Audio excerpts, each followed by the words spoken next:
Good afternoon, a very good afternoon to all of you, and thank you so much for joining us. Today, we are going to be discussing investigative journalism. So it's basically investigative journalism 101, and we are talking to veteran journalists in this country. You must have seen them at one point in time on your television screen. And so the purpose of this segment, we are calling this segment Dear Journalists because we are trying to talk to fellow journalists like us, fellow young journalists, and trying to connect them to veteran journalists who've been in the industry for quite an amount of time, so that we try and learn from each other, so that it's sort of an intergenerational dialogue. We are having these journalists who've been in the field doing different types of stories, different genres. We have data journalists, we have investigative journalists, we have news anchors, we have reporters. We try and connect with them in such a way that at least we learn one or two things by the end of this particular session. So today we are talking all matters investigative journalism, and I have on the panel today John Allan Namu, the co-founder of African Censored. And if you're keen, you've seen even today the fall of the Pride. It's a piece they've done lately. We have Hussein Mohamed, the Crimes and Investigations editor at KTN, and also Francis Ontomwa, who was also at KTN but is now at BBC. So this is the panel. John Allan will join us a little later. But in the meantime, I'll have Hussein Mohamed and Francis introduce themselves a little bit more so that we can get into the conversation. Hussein. Thank you very much, Igon. My name is Hussein Mohamed, and as directly put it, I head the investigation desk at KTN News. Well, for me, I believe investigative journalism is all about storytelling and having impact in the lives of the people around us, and also at the end of the day, influencing policy in what we do. So that's what we do in KTN and at the desk that I had. That's our game plan in terms of telling our stories. Thank you so much, Hussein. Over to you, Francis. Thank you so much, Yegon, and it's so good and commendable that you've created this platform to discuss important discussions that really matter, that really shape our journalism. And it's so good to see my colleague Hussein Mohamed. We did a lot of fantastic work together at KTN, and we keep changing notes even up today in as far as our field is concerned. And I think just a little bit about myself. I began as a print reporter at the Standard Group. I moved as a regional reporter for KTN in Western Kenya, then at the coast of Kenya. Then I came now firmly to do investigations at our headquarters here in Nairobi at KTN. And as I pointed out, we did a lot of fantastic works with Hussein Mohamed. Some of our stories really shaped opinions, shaped policies, as they are indicated. And I think that is the essence and the core business of why investigative journalism really exists. And I'll be looking forward also to have our John Allan Namu, who's been really inspirational in this field. He's been ahead of us, and I think he has also done fantastic work as far as investigative journalism is concerned in Kenya. Thank you so much for that brilliant introduction there, gentlemen. So perhaps even as we wait for Namu, guys, if you're joining us now, we are discussing investigative journalism from the perspective of journalists who've been in the field practicing for a couple of years here in the country. They are notable figures in the media industry in Kenya. And if you have any question whatsoever that you want to ask, either to an individual or to all the panelists, then feel free to do so. We will ensure that they get to answer all those questions. So perhaps let's start here, Hussein and Ontomwa. Why did you decide that it's investigative journalism that you want to do? At what point in your career did you decide that this is what I want to do, this is what I want to focus on? Once you started your career, is it something you started doing from the onset, or you developed? I know Ontomwa, you've mentioned that you first started with writing, but yeah, just give us a little bit background about why you decided investigative journalism. And the purpose for this is because there are many young journalists who, you know, after college, they do not know where to start really, and they see investigative journalism as this high pedestal that, you know, it is just for a few, or a lot of people do not have the courage to venture into the genre. So at what point did you start, Hussein? Well, okay. Well, We can start with you, Ontomwa. Whoever goes first. All Okay, right. Ontomwa. All right. All right. So for me, I began. I got myself into journalism way before even getting into mainstream. I had started writing for some small websites, for some small platforms, and all the while I was looking for impact in my storytelling. That is the moment that I started really having a special tilt towards investigations and trying really to tell stories that matter, stories that are untold. So you realize most of the stories that go into mainstream media, your daily news, would be stories that sort of scratch the surface. They don't tell the whole story. They tell stories of events happening, of events, stories breaking. But I felt a deliberate push in me to go beyond that, to tell stories that unearth things that people didn't know, unearth things that will put people to task, unearth things that will put the government on the spotlight. So that is the urge really that took me towards that direction. So while I was a regional reporter at the Kenyan coast, I interacted with stories really that were craving for to be investigated. Really, I was looking for. I had an opportunity to cover a lot of security stories, and as you realize, most of investigations that have been coming out of Kenya have been insecurity related, and that is the point that I realized. Indeed, I needed to go a little bit far in some miles ahead in my storytelling. So that is the urge that pushed me to get into investigative journalism, to tell stories for people who cannot speak for themselves and people who really need to tell out their real stories, not scratching the surface, but going for the real story. So that is how I ended up putting a request to KTN to draw me into the investigative desk. I got into that desk and I had a lot of inspiration from guys who had gone before us. And that is where the fire really caught up and we all put our minds, our heads, and our everything into it. And that is how I ended up starting doing investigations. Thank you very much for that detailed explanation there, Hussein. Well, Yegun, my colleague Francis puts it, it's all about the urge. For me, when I joined KTN, I joined first I just as an intern, then I became a sports reporter for some time, and then later I joined the Swahili desk. So at this point is when the late Ahmed Derwish, one of the Swahili editors, asked me, "What do you want to do in your career? You're doing sports, the next minute you're doing business, the next minute you're doing news. What are you doing?" So this is when I said, no, I think I really need to get my head straight and decide what I want to do for my career. For me, what really got me is the urge of storytelling, the urge of features, documentaries, filmmaking. That was my urge at that moment. So what I did is that I did Swahili features, Swahili features in a very different way. Just trying to put all away all the Swahili jargons and tell the story in the best way possible for someone to understand it. And then that's how I got. The love of investigative journalism. When I was telling this kind of feature stories, something got to me. How else will I put apart from bringing the emotions, apart from being futuristic and telling all the writing to script and giving all the viewers what they want to see. How will I put the spotlight to the people who are either harassing or criminals? How will I do it?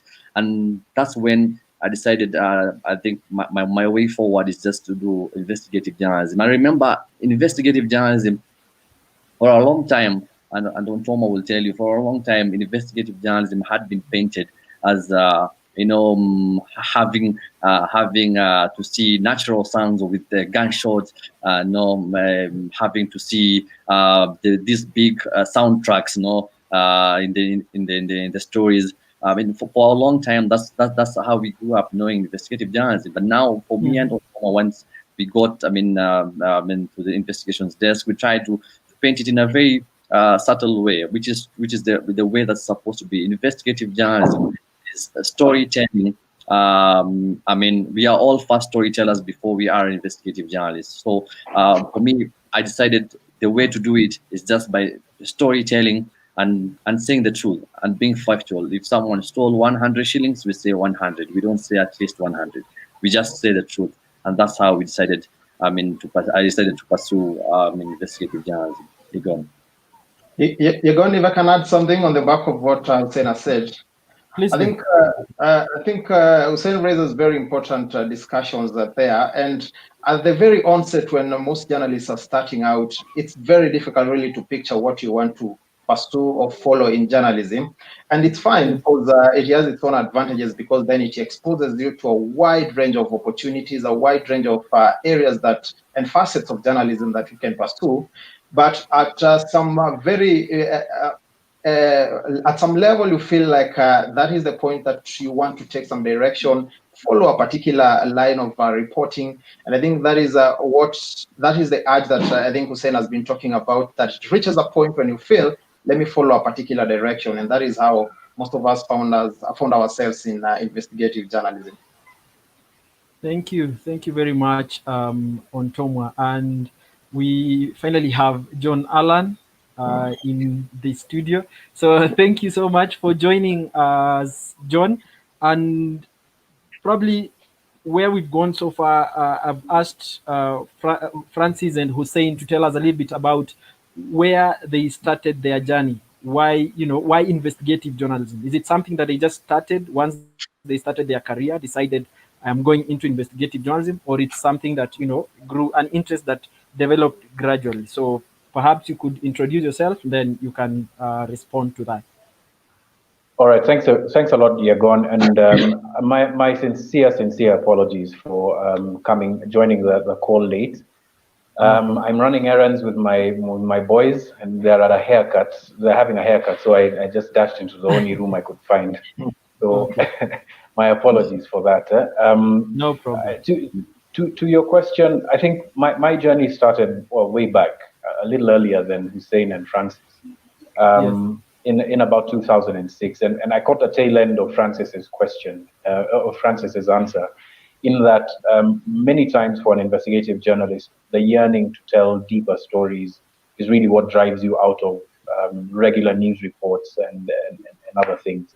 My journey, though, started with features reporting. I always wanted to do features and things that weren't part of the regular news bulletin. Perhaps I wanted to just run away from the news bulletin, but I'd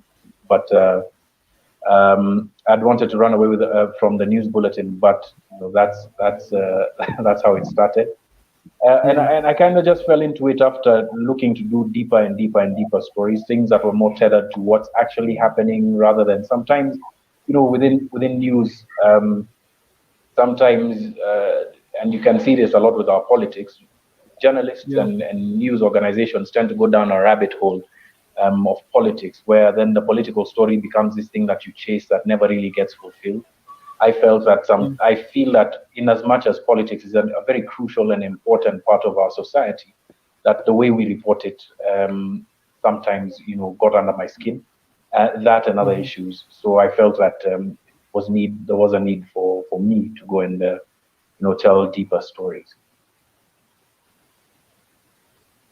All right, thank you. So I think there's one thing that is common with the responses that all of you have given, is that there's the need to tell more deeper stories, to tell factual stories, to tell the truth, to give voice to the voiceless, and to hold power to account. I think those are some of the things that are picking up out of the conversation that we are having that are a little bit common. So there are a few questions that are coming in. I think I'll throw one from Hibak Said. She's saying, is there some sort of insurance cover Or is there some sort of protection provided by media houses to journalists because investigative journalism can be quite risky? And I think I like this question because, like I said, there's some sort of fear when people hear the term investigative journalism.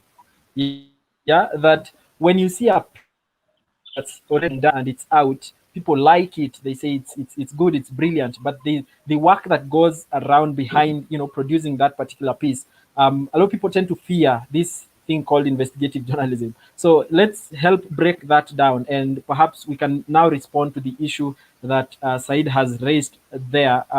Who wants to go first? Let me go first. Namu, yours. Okay, fine. Hussein.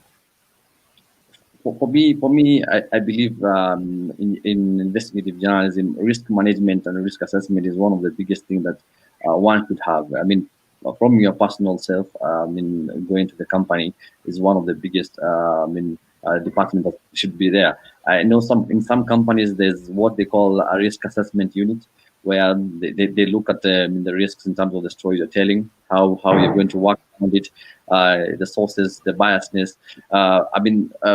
From where I sit, from KTN, we have our own type of risk assessment. But I believe the bottom line is how also you tell the stories. And as I said earlier, being truthful and being factual. If someone stole, I said again, if someone stole, 1,000 shillings, you say 1,000 shillings was stolen. Don't say at least. Don't try to look like you're the bigger person in the story. Remember, we are only storytellers. We are not trying to be judges in this kind of stories. So if you tell the truth and be factual in your storytelling, you'll be taking your boys to the barbers like Namu. No fear, That's a good one. It's a good way to put it. Francis or Namu wants to go next? Francis, you can go first. Yeah. All right. The question of insurance, I think, differs from one newsroom to another. And for a long time, especially most newsrooms in Kenya really haven't had that special unit of risk assessment that Hussein cited. So it has been just going and telling stories. Really, no one has your back on what will happen to you. But things are changing slowly. That is why we are seeing more newsrooms now embracing those risk assessment measures, ensuring that they protect their journalists before they go out to tell those kind of stories, to venture into those kind of stories. So I think it differs from one newsroom to another, but increasingly we are seeing an appetite from most newsrooms now trying to galvanize around investigative journalism, to protect the journalists, to protect the trade before one sets out to do anything. Okay, thank you. John Allan? Well, I agree with both of these fine gentlemen that risk assessments are crucial. Although to the lady's question, I don't think there's an insurance product per se that is specifically for journalists. I haven't seen one, at least, because if there were one, I think we'd be covering our journalists with the same. But it really is important to assess all sorts of risks that you might have, and risks are different, and the risk profile for different stories are different. So, for instance, if you're going out into dangerous territory, then the risk assessment will be very, very dangerous from if you're doing a financial investigation. So each story has its own risks, and the risks could be data security risks, they could be physical risks, but there are also mental health risks. What are you going to see when you get into the field, and how do you mitigate against some of the challenges that could be faced? But again, Yagon, you said something really important. Investigative journalism isn't only about going out into dangerous territory, etc. Very, very broadly, investigative journalism is about telling that untold story, going beyond the bowlines to be able to tell it. Traditionally, there are about three definitions of investigative journalism. Whether one of them is if you're revealing something completely new to the public, right? Something completely new that the public did not know. Yeah. Secondly, within the bounds of investigative journalism, if you're adding to public knowledge with new facts or more nuance to the facts that are already known. So I'd place a lot of the investigations that we've done and other people have done, for instance, with let's see, with the managed equipment leasing scheme, for instance, or something, or police brutality. So it's something that people have known. You know, Hussein has done a story about it, and so have we. We're adding to the public's knowledge about it. The third kind is usually around revealing new facts or insights that have been gained from an ongoing investigation that might not be in the public purview. So something like the details of a Senate hearing that have not been published, then you are able to get them and then, you know, sort of like deepen the information there. For instance, as an example, would also pass as an investigation. But investigation can cover arts, culture, music. It can cover really any subject. It's not necessarily those dangerous crime-related stories that are investigated. Thank you so much for responding to that question. And I think one of the other things that almost linked to that, and drawing from the question that Said asked, is the whole issue about safety, John Allan. And I don't know if there are institutions of higher learning that kind of train or prepare journalists for that, especially just knowing how to ensure that you are safe even when you do reporting, so that if you go out and decide that you are going to venture into, you know, investigative reporting, how to, you know, cover your bases, if I may use that word. So how do you ensure that as an individual journalist, in as far as I know, that the different newsrooms, for instance, or the different organizations have a way of trying to cushion or ensure that as you do your work, you are safe? How do you ensure that as an individual journalist? All right, so I'll give an example from our own organization, Africa Uncensored. So what we do with all of our investigations is that we have a story planner that breaks down the synopsis, the hypothesis of the story, breaks it down to, you know, what's the maximum, you know, that you hope to achieve, and the minimum, and you write that down in very clear terms. What's your hypothesis? Write that down in very clear terms. Who are the people that you're going to interview? And then following from that, you're able to develop now a risk assessment document, or at least a number of protocols around the kinds of risks that you think that you're going to face. That way you have a very well produced and documented process that then can be followed again and again and again. Granted, there'll always be times when, you know, the unicorn of an opportunity presents itself to tell a story. Where you haven't been able to assess the risk, you haven't been able to do all of that planning. And the reason why it's important to document is so that these kinds of processes become almost like muscle memory, second nature. When you're out in the field, and there's not much that you can do to be able to control your environment, you can control those kinds of things. But increasingly, a lot of organizations are actually taking, you know, their journalists for hostile environment training, like the HEFA training. So that's hostile environment and first aid training. And that gives at least a foundational knowledge of what to do in certain situations, so that you're not caught flat-footed and you don't panic in dangerous situations. But other kinds of training also prepare you to have a skill set that you practice on a daily basis. Really, the final thing that I will say is that risk and mitigation of risk is a matter of practice, right? So how many times do you do this? How rote does it become when you're filling out your planner, your risk assessment, when you're thinking about certain things? Do you have two-factor authentication on your emails? How do you store your information? Is this a process that you repeat on a daily basis, so that at some level you'd have some sort of higher alertness to risk than the ordinary citizen? That way, when real risk, you know, emerges, you're better prepared, because you can never really be fully prepared for some of the risks that you meet from time to time.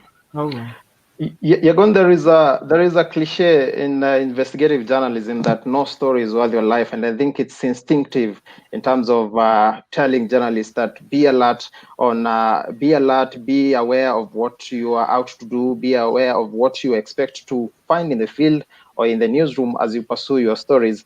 And I think it varies from case by case. It's case by case studies, because different stories have different risks involved, and it really comes down to you as a person, as a journalist following these stories, to always assess what you are about to follow. What are the risks? What are the ways to come out of the risks? How is the topography of where you are headed to do a story? Who have you considered security measures? Have you alerted security networks where you are headed, that you're following a particular story? So it is case by case dependent, and I think you just need to be allowed to have your sixth all the time before you pursue anything. All right. Well, I think I agree with everyone. I mean, in terms of risk assessment, for me, in terms of resources that one can use, I know one of the, if you check out the Global Investigative Journalism Network, I mean, they have resources from legal to R&R, I mean, where you can rest in terms of if to seek refuge. They have some options down there. And something else which everyone here, I'm sure, has attended, the African Investigative Journalism, which is normally held in South Africa, really talks about how there's you have experts, we have veteran journalists investigative journalists who can give you, a glimpse of how it looks like and how to work around it. But the bottom line, as Francis said, and John Allan Namu, is investigative journalism is all about telling the story. And remember, when you go to the field, there's a lot of things that you may see. And for me, what I believe is the most resource person in the field is your source. Who is your fixer? Who is your source? That person really can help you in terms of navigating around. You don't need to have to hire police officers going to a convoy to take you somewhere. All you need is to have a great source, a great fixer. All right. Thank you so much for that response. I think it is rich, and having the perspectives that you have, different perspectives. And I think we are going to come to that later on how different it is. And I think we can actually jump into it straight. John Allan, you were in the newsroom for quite some time, yeah? Then you decided, to step out and do this from outside the newsroom, and now you have the outfit, African Censored. You've done amazing stories. Even today's the one that I think you guys released today or yesterday, the Fall of the Pride. Really trying to shake the system and hold power to account. We've seen the MES story, several stories, even on police brutality during COVID-19. What is the difference? How is it working as an investigative journalist in the newsroom? And Hussein and Ontomwa, you'll help me answering that. And also, John Allan, having been there and now you're doing it from outside, what are the differences, so that we try and get a feel of how how this works, and to just let young people on this call know that it is possible as well to be a journalist outside of the newsroom, because I think that's important as well. So, yes, whom do we start with now? Let me start. And once again, I'll have to apologize. My sons are very fidgety, so I'm going to have to check on them from time to time. So if you see the camera going off, it is parenting that is calling. So to answer your question, the perspectives are fairly different. But now, it's been 5 years. Gosh, it's been 5 years since I was in a newsroom. So things might have changed significantly. But I think the one difference, the key difference that I would note, just from a logistical point of view, is that within a newsroom, you really have to justify yourself a lot more in terms of the kinds of stories that you want to, in order to get time away from the news docket, right? Because you're usually employed, or at least the majority of journalists that I've been employed alongside, that I employed to work on the news docket. That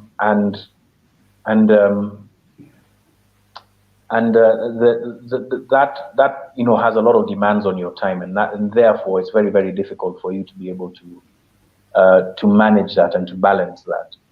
The politics aside, I think that's the big thing that's different. Secondly, because you're working within a news context, and there's usually a running order of events. There's a schedule on how programs are supposed to be put out. The time that you have to be able to tell a story is also fairly, restricted and limited. Working outside, though, you still have to work through those same strictures to be able to, produce a story that the audience will respond to. I think finally the last thing is that outside, the audience is really your editor. Your audience is really your judge. I mean, it's the same inside, but I guess there's a certain amount of pressure that you feel once you're outside to be able to deliver at the level that you were at within a newsroom and beyond that, and that puts a significant amount of pressure. Finally, is cost. Right, so working within a newsroom, the costs that you have to underwrite your stories are usually borne by the organization. Working outside, those costs will often have to be borne by yourself, unless you get like an investigative grant or something like that to be able to support your investigations. Well put. Ontomwa? Well, I love the insights coming from John Allan Namu, and he has the advantage of having lived in both worlds, actually. So in the newsroom, I think the challenges are quite immense for most journalists. First, really, it has taken a while before most newsrooms have embraced investigative journalism as distinctive areas of reporting. And I think that has been one of the major achievements in terms of trying to open the space for telling stories. You realize that most newsrooms, as Allan Namu indicated, that you really need to justify why a certain story needs to be told. You really need to justify why you shouldn't be on the daily docket. So it is really a huge hassle for most journalists. But there is always a way out, as Hussein might tell you, because he's in the newsroom. You must always stand by your story. You must always stand in what you believe in. Put it out there, push it through with all the might that you can through the newsroom, through the editors, of course. Try and position the story, package it well, and pitch the story better, because pitching is a skill in investigative journalism. If you don't get to pitch a story, you could have a very nice story idea, but because you haven't pitched it right, it will fall off the ground. So I think pitching a story properly, ensuring that you push it through with all the mechanisms that the newsroom can offer, will always be very, very key. And I think there is a way in which international media is starting to tell story. The art of storytelling in investigative journalism is sort of changing, if you ask me. We are seeing stories now not really dependent on who is telling, but what is the content. We have seen people procure freelancers, journalists who are on the ground, people living in societies. I love a story that was done by one of John Allan's colleague, Elijah Kanyi, for the BBC. He did this story for the BBC. BBC did not care to really look for their journalists to do this story. They found Elijah Kanyi more resourceful because he lives in the society that the story was coming from, and therefore he was tasked to do the story. So I think different approaches are coming in and now really trying to help the space open up and redefine how investigative journalism is being done. Thanks for that response, Ontomwa. Hussein. I mean, going for me, where I sit, investigative journalism in the newsroom, I'll be shy. I mean, I will not be shy to say that there are factors that really hinder some of us to tell the stories in the best way we can. One, we can talk about proprietor affiliations. Most of our Kenyan newsrooms are owned by people, and there are some stories that you can not really talk about. That said, there's also a bit of influence in terms of some stories that you can really touch or really talk about. That's really hinders us in terms of storytelling. But above all, we still tell the stories in the best way possible, and there are different ways of telling our stories. If this story, if you pose a story as an investigative story, most of the time all eyes on you. I mean, who are you investigating?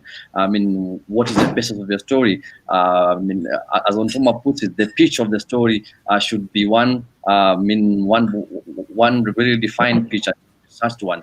And for me, I believe if we are to move on in terms of telling stories, the one thing that we should be focusing more on is research. Without, desk review research, without, proper research in the stories we're going to tell, that is the one thing that I believe as investigative journalists we should focus on. Once we have done that, be it the pitch, be it, working around your editors, be it working around people, if you have good research, you have good sources, no one can fight with content. Excellent. So getting facts right for your stories. Now, I'll just ask a random question before we also respond to this one about the untouchables. Where you see stories on the daily bulletins. Alafu, you hear stories of people who are untouchables. There's another term. So your role now as investigative journalist to sort of try and demystify those untouchables, quote unquote. But before that, what is this one story? It could be one or several, depending on what you have done. Which is the one story that you did that you felt that had a lot of impact? And then I think later on we'll discuss a little bit more about what impacts mean for you, what impact means for you individually, especially now that you guys do investigative pieces. At what point do you say, really, this thing that I did mattered, this thing counts? I think I feel confident that I have instilled some change. I've become the reason why, or the story that I have done is the reason why this particular change has happened. So yes, so let's hear those stories that you personally feel that you did that were impactful. Gentlemen, go first. Let me suggest one for Francis. Francis's story that had the most impact was one that he did in Luyaland. It was called My Bukusu Darling.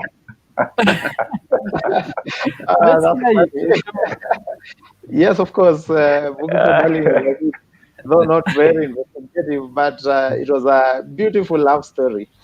So for me, I think a story that I would pinpoint as having had some good impact is a story we did at KTN where we went for the Kenya power cartels. We went investigating why there were skyrocketing bills for Kenyans, why people were buying tokens for overpriced bargains. So I think that is the story we went, and we really had a rough time trying to put it together because a lot of systems were against what you were doing.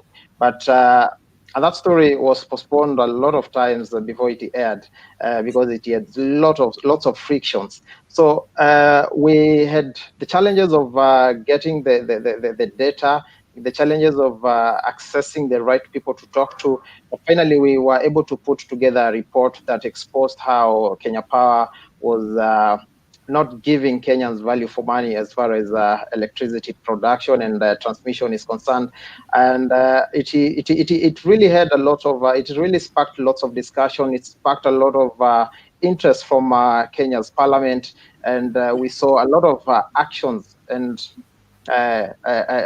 decisions made after that story aired on KTN. Yeah. All right. So for you, the decisions that were made after the story are what made the story impactful, yeah? Well, we saw heads rolling at Kenya Power because of the story that we did, and we saw people taken to court. And I think what any storyteller will tell you is that the biggest and the end game is really to have impact and to change the lives of people, because people had complained about this, and we went ahead to try and put things right. Whether things were put right, indeed, it's another thing, but then at least we started that discussion. All right. You say.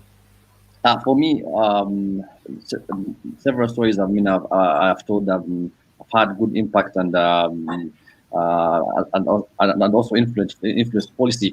But one story that really gets me is one story that I did called Merchandised.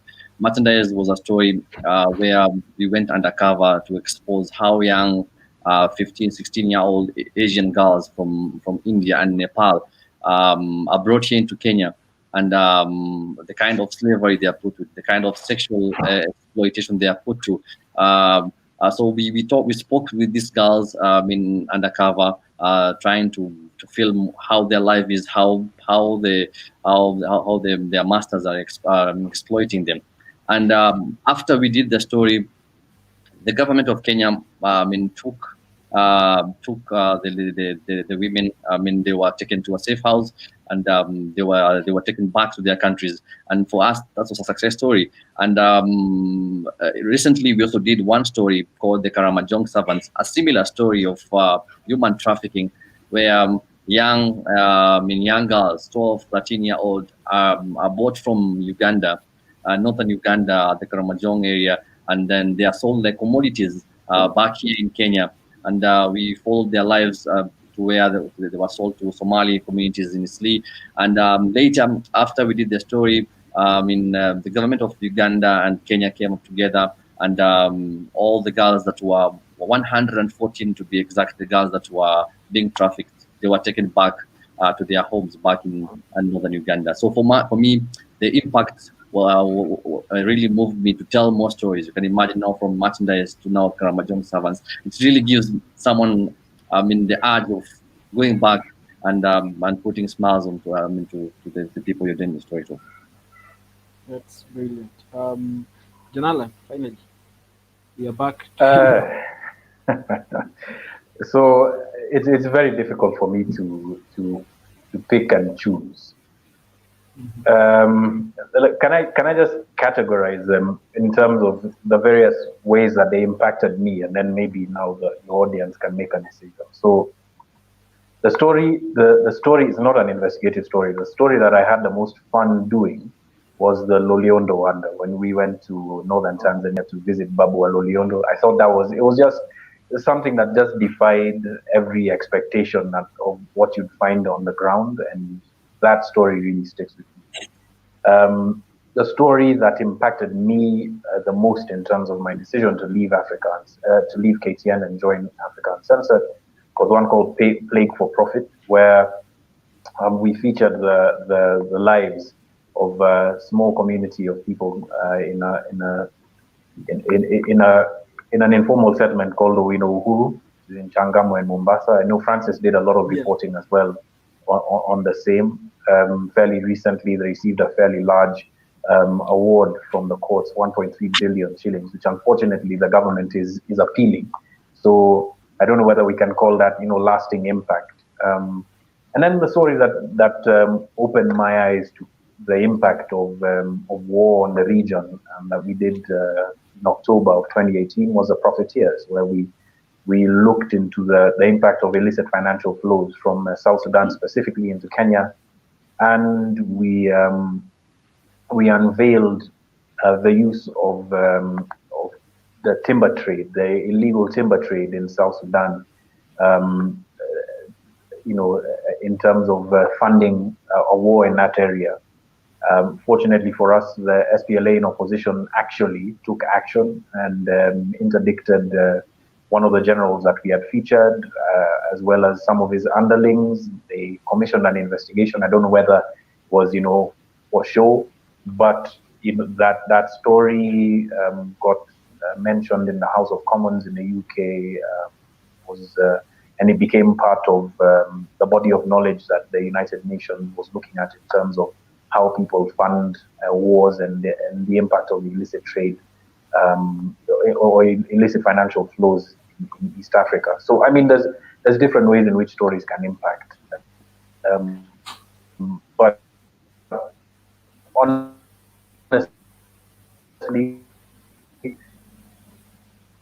I was sorry about that. Can you hear me? Yeah, we can Yes, hear you. yes, now we can. Hello?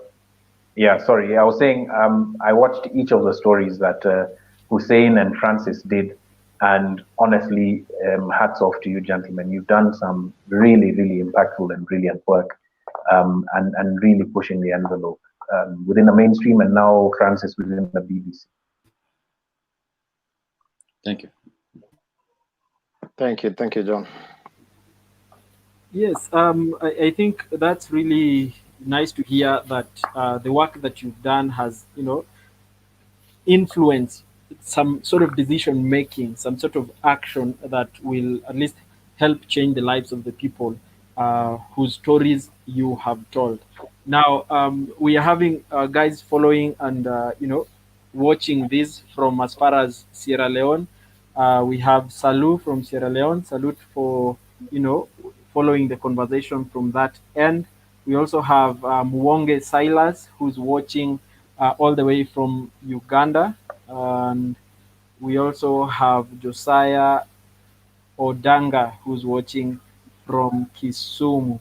So, Is guys, that me in his profile picture? yes. Hi, Josiah. He's Hope you're watching well. on Facebook. Yeah. Yeah. So there are guys who are following from Facebook, others on YouTube. So that's why you see those profile pictures popping up. So if you have questions for these great gentlemen here, great storytellers, feel free to just drop in a comment, and we'll have all those questions answered. Now, John Allan, Mohamed, and Francis, I have a question. I mean, a follow-up question to what you just responded to about impact. So very quickly, what does impact mean to you? I know we've explained how those stories have led to more action, but what does impact mean to you? And probably while you respond to that one on impact, you might want to add this thing about someone mentioned scratching the surface. I remember Ontomwa, you said that some stories just scratch the surface. And now that you're focusing on investigative journalism, there is the issue of following up.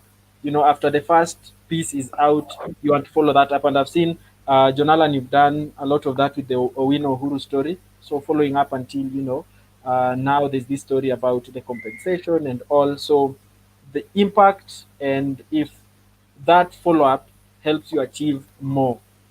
Who wants to go first? I think it's how you measure impact varies from case by case of these stories that we tell. I think what really matters for me and what I define as impact is when some results come out of your reporting that shape things or try to realign things on how things they are in the first place. So I think impact for me is when I get to do a story and that story changes a life, or it makes a life better, depending on how many people it affects. Of course, the bigger people, the bigger the population that that will be affected by the decisions that will come after your story, the better, because that is what most journalists will be looking at. So it's about really what comes out of a story. That is how I think you measure the impact of your story. Hussein. I think for me, it all boils down with the first when you're doing your storyboard, when you're planning your story. There's one question that you ask yourself: what do I want to achieve? I mean, once you know what you want to achieve, then the impact will just come automatically. For me, I believe impact is can come in different ways, as Ontomwa says.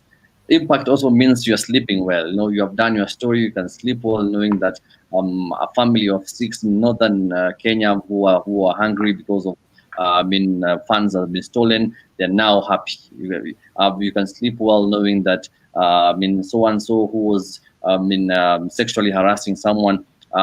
Something has been done, and everyone will tell you here that once you do one story, the amount of calls you get for others who want this kind of stories also to be told. That's how you get the sources and people who are interested in your line of work.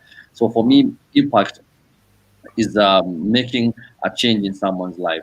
Impact also can also be you have influenced policy and something has been done. The story of Namu Kupitia the story. Like they did recently, Fall of Pride. I would like to see something big done. That for me, that would be impact. Impact would mean that the people that the storytelling has affected someone. Someone has watched and someone has called, because it can be a Me Too movement, of such. So for me, impact varies in different ways. But at the end of the day, it's making a change in someone's life. Brilliant. Making a change in someone's life. John Allan. I really can't put it any better than the two gentlemen have done. It's really about change in someone's life, and that's what every journalist hopes for.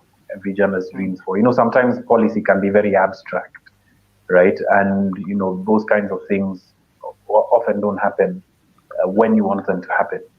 But when you have made an impact in someone's life that's visible, that's tangible, that's very edifying. It really helps you sleep better at night, as Hussein said, and it gives you a motivation to do more, because then your work has meaning. And I think that's, if I can sum up what everybody said, it's that your work has meaning, that it has a value to someone, even if that is just one person. Mm-hmm. Thank you very much. Those ones are really powerful statements there.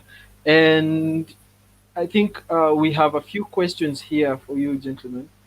Ruth Ondiso is asking, apart from the impactful stories that you have all tackled, what other thing in terms of mentoring other young journalists have you done, and that you can proudly attest to? I think Namu should go first. Eh? Yeah,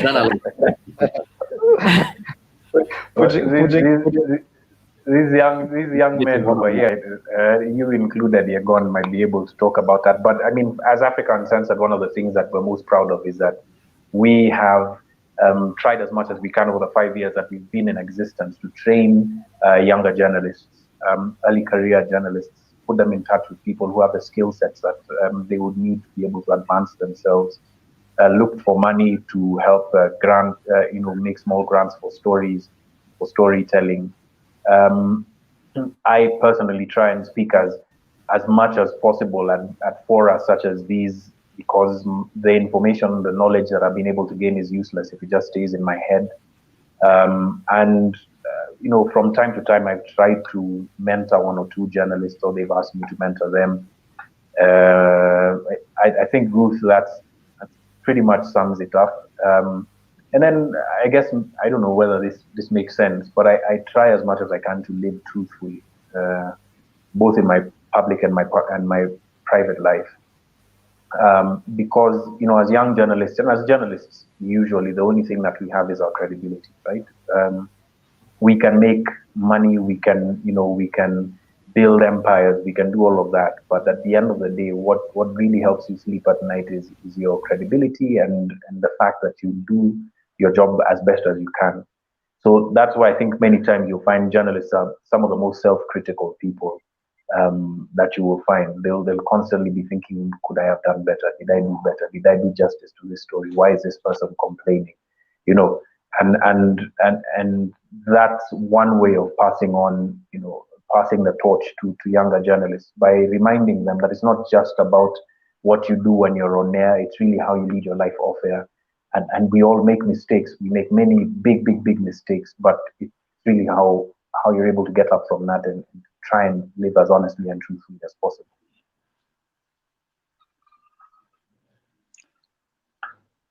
Well, for me, Yegon, I was saying, for me, Yegon, I think, as Namu puts it rightly, is being credible.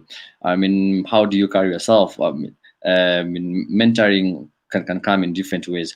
For me, I believe being honest, how you carry yourself, how you tell your stories. I mean, people could look up to that in terms of how they can pursue investigative journalism. And also for me, where I sit heading the investigation desk, we had a group of young undercover journalists. I mean, we have very promising investigative journalists there, and there are people who tell stories in a very beautiful way that you can imagine, and that's the kind of mentoring we want to do. And for me, one thing that I would just like to add is having more women in the industry. I believe anyone can do investigative journalism. It's not only for us. I know people will ask you, going why the panel of only men, but I believe we should have more women in terms of telling investigative stories, because anyone can do it. Anyone can do it. Yes. Yes.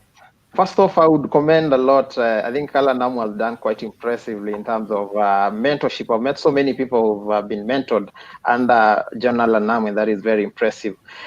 In the newsroom, I think for one to mentor others, you have to step outside a little bit and try and reach out. And that is what most guys who are willing to do that have done. So like myself, I'm under some banner of some platform that we try to reach out to young people, talk to them, especially during in institutions, educational institutions mostly, to try and urge them on to get into journalism, to how to conduct themselves in the trade. And I think that really is a personal responsibility. Giving back, I think, is a goal that anyone should harbor, so that you're able to bring up more Allan Namus, more Hussein Mohameds, so that we don't have a gap at any point, but we have a transition that comes after every generation. Well, asanteni sana. I know we have about 4 minutes to the end of our hour, but there are a lot of questions that are coming in, so let's try and I don't know if we can answer most of this. So there is this question on tips for balancing a company's brand and ethics with society's or your ideals and values. Yeah, probably we can respond to that very fast. Then we go to another one by Hibak Said, and our friend Salu from Sierra Leone also has a sort of a suggestion and question attached to it. So can we start with this one on personal values or ideals vis-a-vis governance of the. Well, that's an interesting question. It was his name in Sanskrit. I couldn't read what his name was, but that's a really interesting question.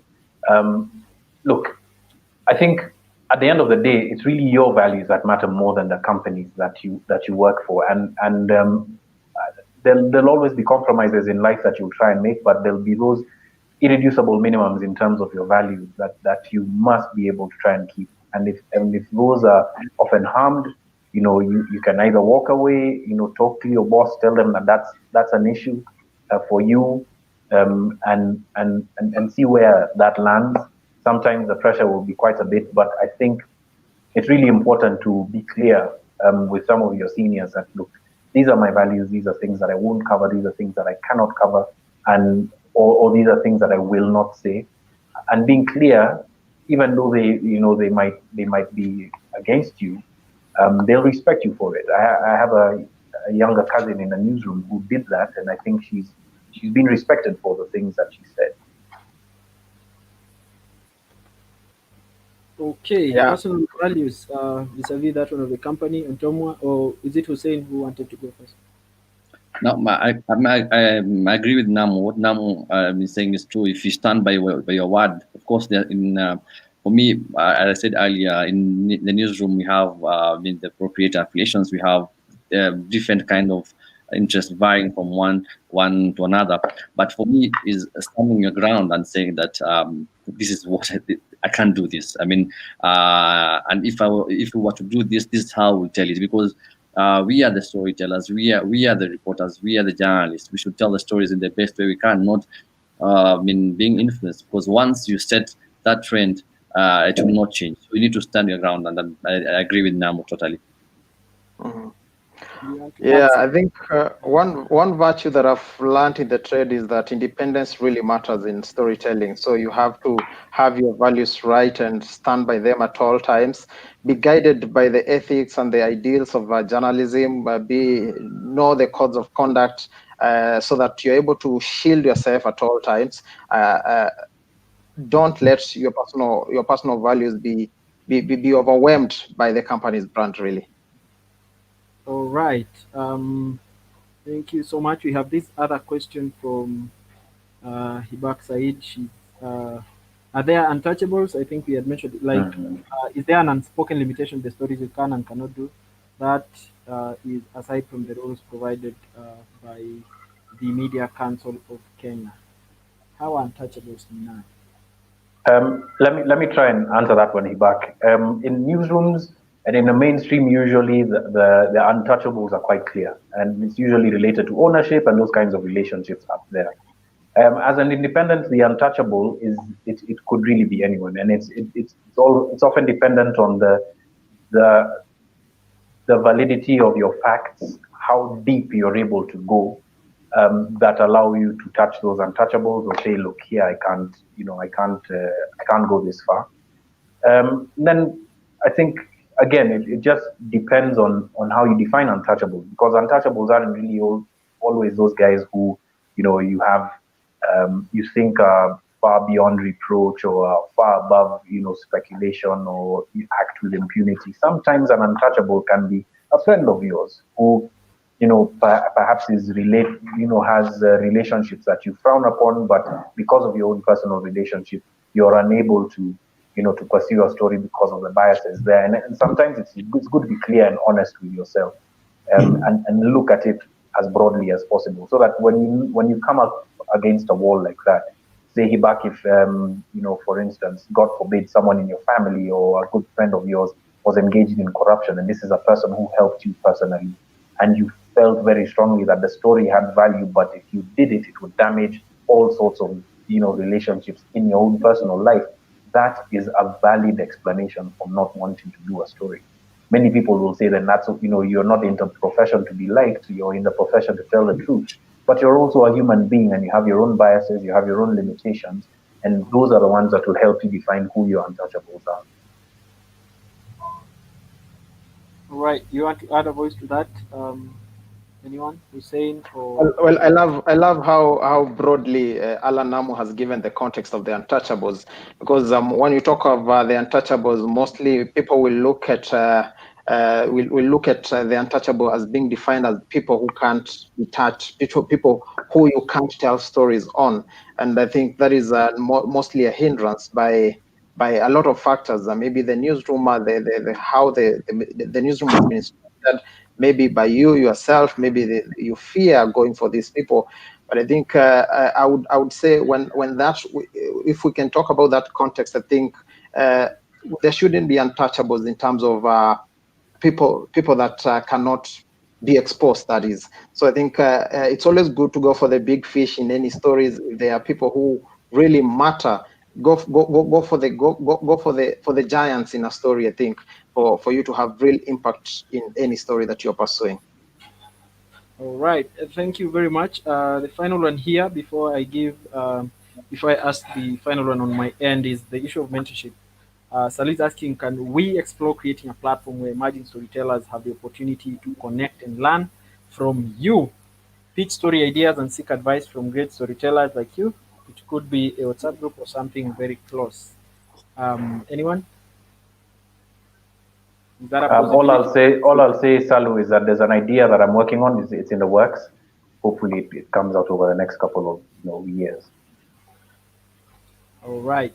Gentlemen, I know we're running out of time. There are two things I want to ask before we sum this up. The first one is I've had all of you, when you are doing your introductions, you talked about the issue of, you started from somewhere. Someone was even doing Swahili stories, then feature stories, then sports, Hussein, and then now to where you are. And there's this fallacy that young journalists have that, if my mind is fixed to being a news anchor, I just want to get out of college and go straight to being a news anchor. So I would like you guys to speak to the process, the process of becoming, so that at the end of this all, somebody has that point to take home. Even if they forget any other thing, they remember that, you have to be patient and trust in the process. So, yes, over to you. Well, I think for me, Egon, it all begins with what do you understand by the term a journalist, a news anchor, an investigative journalist, a feature reporter, a senior reporter. There could be all kind of words that will be used to call someone. But at the end of the day, we are all storytellers. So if you understand, I mean, the art of journalism and the art of storytelling and the art of, I mean, giving back to the community, or investigative 101, as Nam will teach you about how to work around it, is understand what you want. If you understand that what I want is I want to be a news anchor, there's no problem being a news anchor. But what does a news anchor entail? Lots of research go into that. Lots of, I mean, contacts go into that. So it's good to have someone we look up to. It's good to, I mean, to have a mentor to see what he or she is doing. But at the end of the day, in investigative journalism, for me, I was lucky to have the likes of Namu in the newsroom, Mohamed Ali, people like Kasim Mohamed, people who will tell you why, will ask you questions that are not of the norm, like why do you want to do this, and do you want to do this because of the fame? Do you want to do it because of, I mean, the art of giving back or the art of journalism? There's a lot of questions that you have to ask yourself, and once you are able to answer that question, you'll go deep into what you want to do, and you can become a news anchor, you can become a investigative journalist, you can even you can later become, I mean, what you aspire in your career. For me, I would say I think journalism is as wide as you can think. There are so many fields, there's so many facets. It's always good to know what you really admire to be. But I would encourage someone who is really search for this to get out, explore the different areas that journalism has to offer. You realize you could be focusing on an area that you are really not interested, but you are only interested by the name. So I think just go out, explore, try and understand what you really like. In the first years of your career, it really helps you because you get to you're exposed to so many things. So it helps you to really define what you want. By the end of the day, it's a question of perseverance. It's a question of focus. It's a question of really having mentors and having guys you're looking up to, role models. Peg your dream according to what you want to be. And finally, John. So I'll speak through two expressions that I think are really important. One from a person who I admire greatly. I mean, he's not even a journalist; he's an actor. So Denzel Washington, and he was making a speech one time, and he really stressed the point: hard work works, right? Fall down 7 times, get up 8. There's no shortcut. There's really no shortcut to being able to do the things that you want to do and do them properly. It takes time, it takes hard work, and it takes focus and discipline, right? Those are things that you can't go around. There's no app, there's no app that you can use as a shortcut to hard work. There'll be things that help you, there'll be tools that help you, but at the end of the day, it's your own dedication that is going to take you further than your legs can carry. The second expression, I forget the name of the person, but it's one that stuck with me, and it goes: the fool of the 21st century is not the illiterate, right? The fool of the 21st century is not the illiterate, but it is the person who cannot learn, unlearn, and relearn, right? So I've had to do a lot of unlearning since I left KTN. Unlearning, for instance, the fact that you won't always just produce a story and it'll land and it'll have views or whatever, what have you. You really must be very didactic in considering your audience. Learning again to enjoy and to find joy in storytelling that I was taught by a good friend of mine, Christine Mongai, right? And relearning, that there were certain things that made you fall in love with journalism, and that's actually a process that I'm going through right now, because when I left, I became a journalist slash manager, and you kind of tend to get into the rigmarole of being able to manage a company as well as tell good stories. And I'm relearning now just how much I enjoy telling, stories and doing the journalism, right? So those are two sort of maxims that I try and live by. But I'd say if the second one is difficult, pivot to the first. Hard work works. All right, brilliant.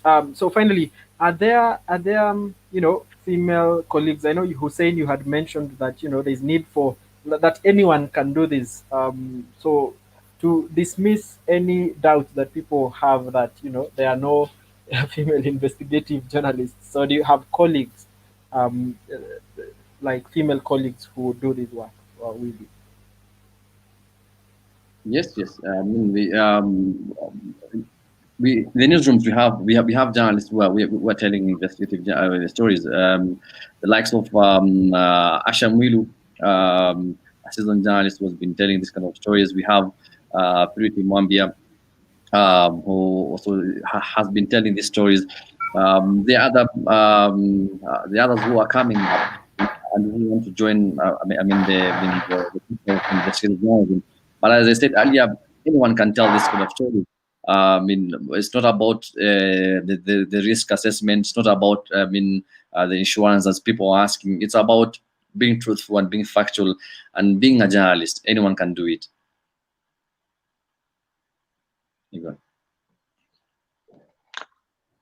Yeah, and I think I like what we had at the beginning of this discussion, that really journalism investigative journalism has moved beyond the bullets, the Al-Shabaabs, the fighting. And I think it's broad. We are looking at so many other facets of reporting within investigative journalism, which really don't require anyone really to fear the bullets or to fear going out in the war on the front line. But then we are seeing an appetite for more female journalists getting into this trade, and this is very encouraging. I know a couple of them who've gotten themselves into this field, and they're doing quite impressive.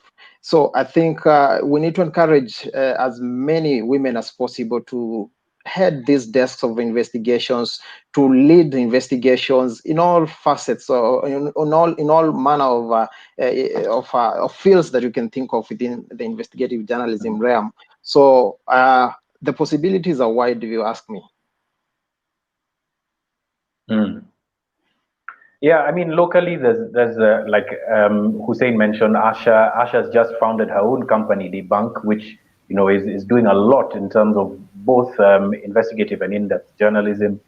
Within Africa Uncensored, we have Joy Kiregia, who's done some really good work, as well as Paris Murezi, and Paris Gashahi, sorry. And there's also Purity Mokami, who coincidentally was really instrumental in the last documentary that we did just now, Fall of the Pride. She's a data scientist. The great Catherine Gesheru, who is the mother of all investigative journalists in Kenya. I mean, she's a and she's a hugely impactful person in this country. If you look broadly, there's Kiki Modi from Nigeria, who did that fantastic documentary, Sex for Grades, on Africa Eye. There's lots of examples across the world, including some of the founders of Rappler, which is an investigative journalism unit in the Philippines, that has done fantastic work around the crimes of the police and the military state that's being run by Duterte, the president there. So there's really, gender should never, ever be a limitation for you to choose investigative journalism. I think there's a lot more, actually, in my view, that women can do within the realm of investigative reporting. That's just not, that's not something that we can do. And I think the final thing that I will say, and why it is that we at Africa Uncensored particularly are interested in both hiring women, both in the newsroom and at managerial levels is because the insights that you're able to deepen when you have both genders playing on the team, as Obama said, really helps you get a lot further, right? This is not a male-dominated field. Journalism is about everybody. In Kenya, 52% of the population is female. So therefore, 52% of the stories at the very least, should be touching on women and should be told in a sense by women. All right. Thank you very much for that. So I can't, I am very grateful to you guys for finding time to speak to us. The purpose why we started this, dear journalists, is to talk to young journalists. Try and connect you, the veterans. You've been in the industry for quite some time, to younger people, or even those who've not yet even started studying journalism, but to tell them that there is hope. That even while we see a lot of changes that are happening in the newsrooms, in the country and even outside, that there is still hope and there is still work for storytellers. We need more storytellers, and investigative journalism is really important. So the very last thing that I want you to do is speak to, while you give your final remarks, your closing remarks, you speak to what stands in the way for the future of investigative journalism in Kenya, in your own perspective. Well, I think for me, I'll start by giving a small story, which I think Allan Namu will relate, because he was my boss at that time. This is a tip for investigative journalists on how to work around things. We were telling a story. We're telling the Garissa University. We're doing an expose on the Garissa University attack. We went down there, stayed for days, did the expose. We had people trailing our cars. It was a lot of things which were happening at the moment. But we got all the evidence we got, and then came back to the office. In the office, the boss was Allan Namu, and then we briefed him. I mean, this is the story we got. We got all this kind of footage. We got this kind of evidence in terms of, what happened to the 147 students who were killed by Al-Shabaab. This is what we got. And then Namu told us something about what we're calling right now a joker card. What's your joker card? I mean, what is that one thing that you will have in your back pocket when after the story, or if you are sued, or if something happens? So he sent back us the same the next day back to Garissa to collect more evidence, which one of our sources was giving us, and we went back and we got the source and we got all the evidence. When we came back, we did not use the evidence in the story. He said, "This is your joker card. Put it in case there's a legal suit coming afterwards. In case they want to do a part 2. In case you want to follow it up. This is what you use." So for me, since that day, we always have a joker card, and this is my tip to investigative journalists: always have that one joker card. That this is what I will use. This is what have that one card in your back pocket that you can use to tell the story. And my closing remarks is that I believe we all can tell stories, and we are not defined by the stories that we tell. We can tell any type of story. If I decide to tell a story that I'm not interested to, as Ontomwa said, we can tell the story of the Mamambogas. Investigative journalism is no longer about the bullets. It's no longer about the natural sounds where we hear Al-Shabaab shots. It's about making impact and influencing policy. So my final word to everyone is that first, be a storyteller, do your research, do your research, and do your research. Research is the most important thing in terms of telling any type of story, be it an investigative, be it a news story. Research is the most important part. So for me, that's my final word, and I believe we'll have more young journalists in the sector, and also more women journalists next time on the panel. Mm-hmm. Well, my parting shot, Yagon, is about I would talk to young people and tell them that don't wait to get into mainstream media for you to feel like you can have an impact in storytelling. There are wide possibilities of platforms right now that you can channel your stories, your concepts, your ideas to, and pull those stories. In investigative journalism, it's a string of a whole long team. You don't need to be on the front line. You can be on the production part of storytelling. There are so many roles that you can play.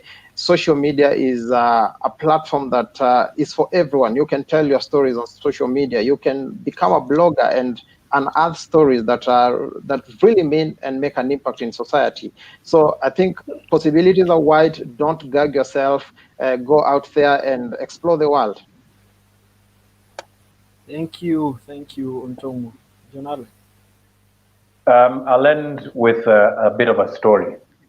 In 2007, I attended a training that was done by Reuters in Nairobi. And it was done by a cameraman who had incredibly insightful things to say, both about how to write a story as well as about stories themselves. And he said something that has stuck with me today. In fact, it's one of the 5 pillars of the stories that we tell in Africa Uncensored. And anybody who's been to a training or a place that I've spoken about journalism will have heard me say this. The closer you get to people, the closer you get to a story. People are at the heart of every story that you will tell. And you must remember that you're telling these stories for people, not stones, not for policy, not for this vacuous terms that we try and build around our work, like institutional capacity or change or whatever. At the heart of your every story must be people who are affected, who are impacted, perhaps even people who are responsible for some of the things that you're seeing in society.